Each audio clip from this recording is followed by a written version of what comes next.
Barack Obama, listed as a practicing Muslim and Indonesian citizen in school records, early in his presidency reached out to his Muslim brothers in the Middle East. January 21, 2009, the first head of state that Obama called as president was Palestinian PLO chairman Mahmoud Abbas. Abbas works alongside Hamas, the Muslim Brotherhood terrorist organization whose charter calls for the annihilation of Israel.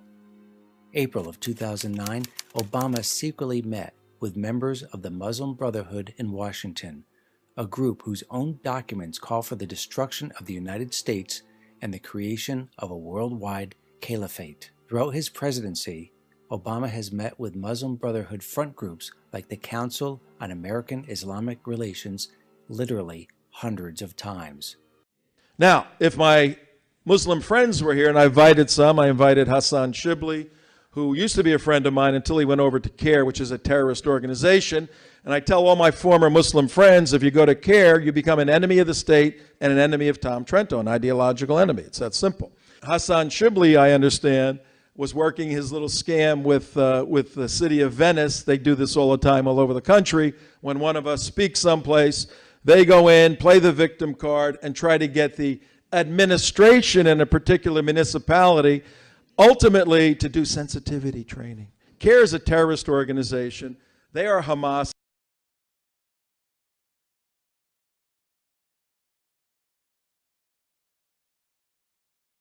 According to Middle East researcher Tony Cartalucci, beginning in December 2010 and early 2011, the U.S. State Department, collaborating with George Soros-funded human rights groups, orchestrated the so-called Arab Spring throughout the Middle East and North Africa, seeking to topple secular governments and replace them with Islamic dictators. On January 14, 2011, after massive rioting, the first leader deposed was Tunisian President Zine Al Abidine Ben Ali, who was quickly replaced with an Islamic dictator. April 2011, Yemeni President Ali Abdullah Saleh in the face of the Arab Spring protests and was also replaced with an Islamic dictator. Libya took a little more work on Obama's part. Phony protests and stage riots were not enough. Obama engaged in an illegal war against Libya, spurning congressional approval that resulted in the toppling of Muammar Gaddafi on August 23, 2011. There arose no Islamic dictator, however, only anarchy in which Islamic gangs now roam the streets and murder with impunity. On September 11, 2012, Ambassador Chris Stevens, Sean Smith, Ty Woods, and Glenn Doherty were slaughtered by one of these Islamic gangs, the al-Qaeda-linked Ansar al-Sharia. Barack Obama, the Muslim Brotherhood Commander-in-Chief, has not brought one single person to justice. Barack Obama moved on to Egypt, no easy country to topple given that the Egyptian president, Hosni Mubarak, has been a steadfast ally of both the United States and Israel for decades. Barack Obama, being the master community organizer that he is, organized the toppling of Mubarak himself. Muslim Brotherhood operatives were dispatched to orchestrate the huge Tahrir Square protests that lasted for a staggering 18 days and numbered hundreds of thousands of people. According to Aaron Klein's book, Impeachable Offenses, on January 29, 2011, U.S. envoy Frank Wisner secretly met with senior leader of the Muslim Brotherhood in Egypt, Assam El-Arian, to plot the toppling of Mubarak. During the Tahrir Square so-called protests, with the State Department, George Soros front groups, and the Muslim Brotherhood pulling the strings, per emails hacked from intelligence giant Stratfor and released by WikiLeaks, Barack Obama secretly phoned Turkish Prime Minister Recep Erdogan at least 3 times. The purpose of the phone calls was to discuss the toppling of Hosni Mubarak and his replacement. February 1, 2011. Mubarak, bowing to pressure from Obama, announced he would step down in 7 months. To Obama, this was unacceptable. Obama informed Mubarak he needed to step down immediately. On February 11, 2011, Mubarak resigned and Obama got on his soapbox to declare to the world that history had been made. But the entire process was a sham. people of Egypt have spoken, their voices have been heard, and Egypt will never be the same. By stepping down, President Mubarak responded to the Egyptian people's hunger for change. Obama's Islamic dictator, Muslim Brotherhood President Mohamed Morsi, was quickly raised up and immediately amended the Egyptian constitution to give himself dictatorial powers. He then purged the judiciary and military of judges and generals that weren't Islamist. Morsi then went about hunting down his enemies, going on a rampage of torture and murder, including openly crucifying Christians.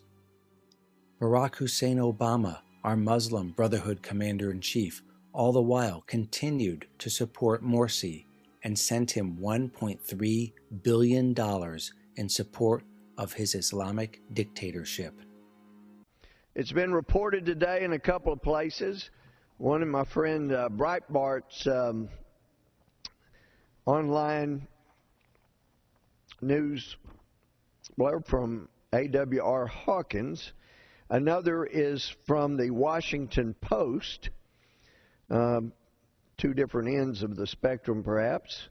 They're both reporting the same thing, that this administration, through Secretary Hillary Clinton, is going to announce that it could care less what Congress has ordered about helping the enemies of Israel, about helping those who are terrorizing and persecuting Christians in Egypt and destroying churches and eliminating freedom of religion, and are saying they want to rethink their peace accord with Israel and setting themselves up to be the enemy of Israel. And now this administration, knowing that Congress passed a law that says you can't give people money in Egypt unless you can certify to certain facts. And they cannot, not honestly.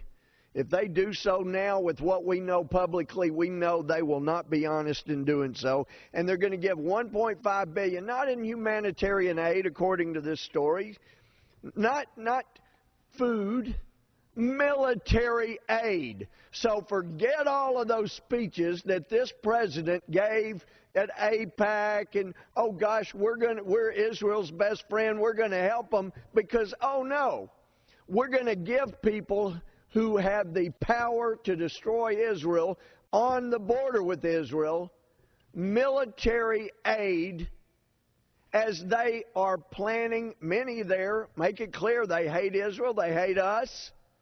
And I've said over and over, we don't have to pay people to hate us. They'll do it for free. We have to quit funding the enemy of us and the enemy of our friends. This is insane. And I hope somewhere in this administration is a cooler head that will say, Mr. President, Madam Secretary, Israel is our friend. Remember the speeches you've both given about what a friend they are? And it's time that we do not provide military aid, abetting, and assistance to people that want to destroy Christians, that want to destroy Israelis, and that want to put the world in turmoil and have everyone living exactly as they dictate. We want to keep some freedoms here and in Israel, and the way to do that is not to fund and provide military assistance to anyone unless we know they are our friend, they're Israel's friend, they're the friends of our friends.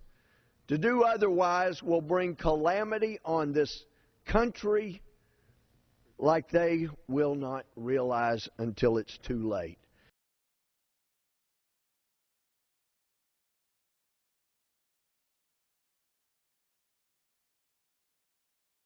What difference does it make? We had 4 dead Americans.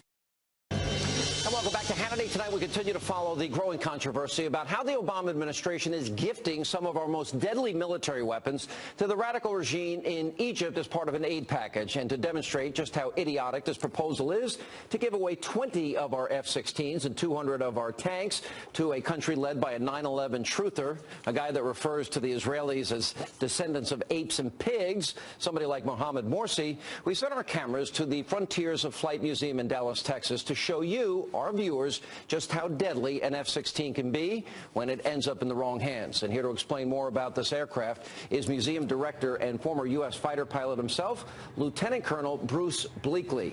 Lieutenant Colonel, welcome to the program. Thanks for being here. Nice to be here, Sean. Thank you. All right, what do you got? Show everybody what we're giving this guy. Okay. Right behind me is a Lockheed Martin F-16 fighter. The airplane first flew in 1974, and it's been in the United States Air Force inventory for almost 35 years.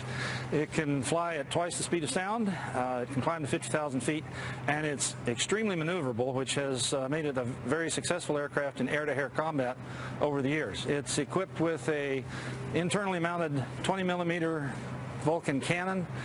This is the size of a 20-millimeter shell, and the Vulcan cannon can fire these shells at the rate of 100 rounds per minute. Now, in addition to being a really effective air-to-air combat airplane, the F-16 can also deliver a pretty good knockout punch to a target on the ground because it can carry a pretty hefty load of ordnance on pylons underneath the wings. Rounding out the arsenal on the airplane is on each wingtip an AIM-9 heat-seeking Sidewinder missile, which is used in air-to-air combat, and in conjunction with the other weapons that the aircraft is capable of carrying, in all, that makes the F-16 a pretty fearsome weapon, Sean. Well, twice the speed of sound, and the pilots to fly these things are absolutely amazing. Let me just, without dragging you into this specific controversy, if there was one military that had more F-16s than another military, which, by the way, by the time these 20 F-16s are delivered to Egypt, that'll be the case, them over Israel, in the hands of radical extremists, how devastating could that be? Well, all I can tell you is that the airplane's extremely effective in the hands of a capable pilot. But the Egyptian people quickly tired of Obama's Islamic brother-in-arms and threw him out, the first country to reject one of Obama's Islamic dictators. Morsi is now under arrest by the Egyptian military, facing charges of murder, kidnapping, and conspiring with the terrorist group Hamas. The Obama administration is currently gorged with Muslim Brotherhood operatives, hiding behind the mask of front groups, masquerading as Muslim outreach groups. Mohammed El-Biari, who gave a speech in 2004 honoring the Ayatollah Khamenei, known as the face of Islamic terrorism, is now the head of Obama's Homeland Security Advisory Council. Instead of working to keep America safe, however, El-Biari is currently working behind the scenes to return the Muslim Brotherhood back to power in Egypt. He has even gone so far as placing the so-called four-finger Muslim Brotherhood salute on his Twitter avatar.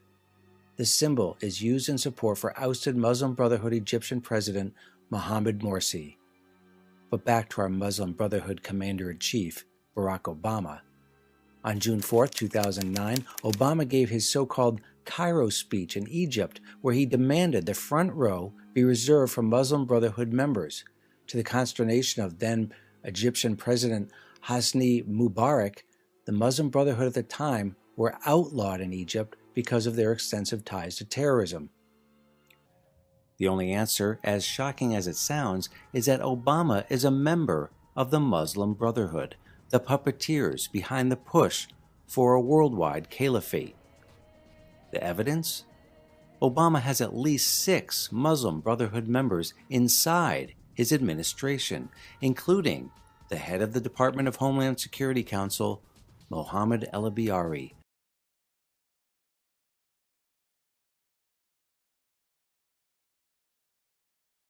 who openly supports the newly formed caliphate. Obama backed Muslim Brotherhood member Mohammed Morsi in Egypt, in which the Brotherhood's own founding documents call for the destruction of the United States. The Muslim Brotherhood must understand that their work in America is a kind of grand jihad, in eliminating and destroying the Western civilization from within and sabotaging its miserable house. Is in fact Barack Hussein Obama a member of the Muslim Brotherhood, backing the Islamic State, committed to placing America under the control of a worldwide Islamic caliphate? Conspiracy theory? Perhaps. Perhaps not.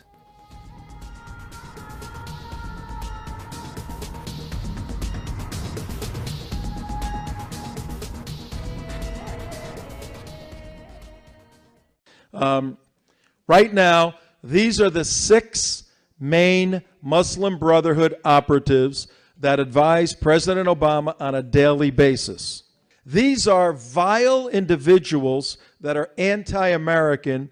They have been placed in these high levels by this administration. I mean, these guys are deeply involved. An uncovered Muslim Brotherhood document publicized in a terrorism funding trial in 2008 calls for the destruction of the United States. Muslim Brotherhood presidential candidate Mohammed Morsi proclaimed before thousands of supporters that jihad is our path. Despite this, Barack Obama welcomed Mohammed Morsi with open arms when he was elected president of Egypt and continued to support him while non-stop reports surfaced that the Muslim Brotherhood had set up torture chambers for its political opponents and openly crucified Christians. With the Muslim Brotherhood taken out of power to the chagrin of our Muslim Brotherhood president, Barack Obama, the Egyptian military now in power has discovered a treasure trove of documents linking the Obama regime with the illegal activities of the Muslim Brotherhood. One such document is a list of Muslim Brotherhood officials receiving secret bribes in U.S. currency paid out by the U.S. consulate, amounting to millions of dollars. Investigative journalist Jerome Corsi has obtained a copy of the document held by the Egyptian military, proving the Obama regime sent millions of dollars in bribes to the Muslim Brotherhood. But who was managing all of this money?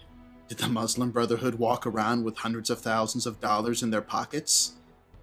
Enter Malik Obama, Obama's half-brother.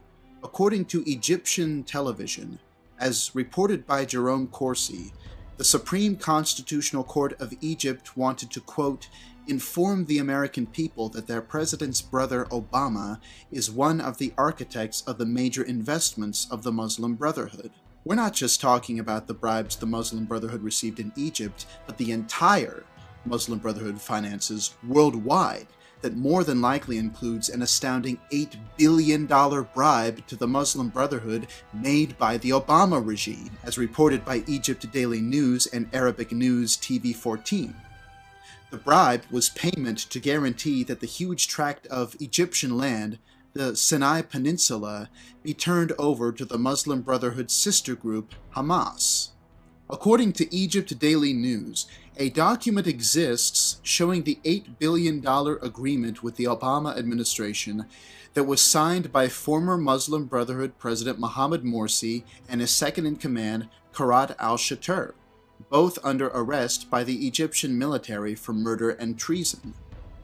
Does this document really exist, showing the $8 billion bribe signed by Obama or one of his representatives? Undoubtedly. According to the Anatolia news agency, Saad al-Shatur, the son of Karat al-Shatur, said that his father, prior to being arrested, had in his hand evidence that would put President Obama in prison. And no doubt this is the document he was referring to. If the Egyptian military releases this document, it would no doubt spell the end of the Obama administration and mean a long prison term for treason for Barack Hussein Obama.